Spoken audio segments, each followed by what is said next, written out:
We recently chatted with Brad Gay from JB's Power Equipment in Davis, talking about pruning equipment, especially hand pruners and loppers. And probably the most important thing to look for when shopping for hand pruners or loppers is buy from a reputable manufacturer. He gave us some tips. A manufacturer would be Felco, Bajo.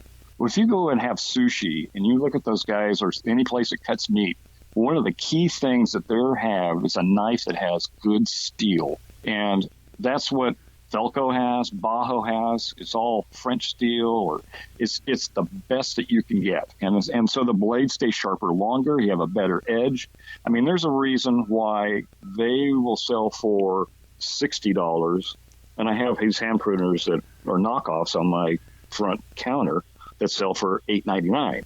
Well, they do a good job, but it's just not going to last quite as long. The blade's not going to be replaceable. So something of quality is going to give you a lot better service in the long run. And Fred, I don't know about you, but I've had a pair of Felcos, my pruning stuff I've had mine for 20 plus years. What's great about Felcos is there's replacement parts for them, and if you get in the habit of sharpening the blade, they will last forever. Oh, they do. I've used mine to where the cutting part of the blade and the anvil, basically, not the anvil, but the arc that it goes and touches, that blade will no longer touch that because you've sharpened it enough. And that means it's time you got to go in there and it's easy enough to do. You can remove those blades. It's pretty user friendly. It's just finding a place that has those blades so you can do it. So that's the key. But spending the money, it's always better, I think, to have a good quality pair, unless you're like what I do sometimes is I lose my hand tools and find them sometime later and they're rusty. Now, you said a dirty word recently, and that was Anvil. And when it comes to pruners, I would imagine for hand pruners, you'd want bypass pruners, not Anvil pruners. Yeah, I think we've talked about that before. Bypass are really more of slicing the product, and anvils are usually used on like your harder woods or hard stems. There's like almost like it acts like a log splitter. It actually goes in and splits it. It's like meant for harder type woods, is what I found out. And I think you've said that you had some other ideas about that as well, about Anvil. Anvil pruners, as far as I know, are good for cut flowers or completely dead wood, and that's about it.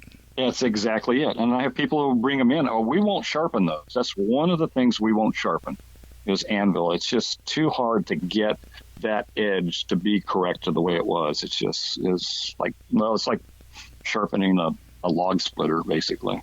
So basically, when shopping for hand pruners, look for bypass pruners, not Anvil pruners. Yeah, absolutely. And same with loppers, because it's the same type of a head. You want to get that. And you can get Anvil-type loppers, but it's the same idea. You're just trying to get through dry wood. There you go. Brad Gay, thanks so much. Thank you.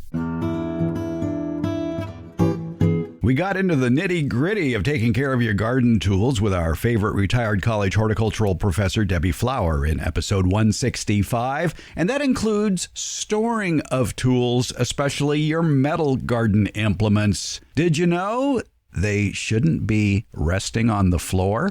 Debbie explains. And tools are made of metal in general, the good tools are, and metal can rust. So you don't want that to happen. Right.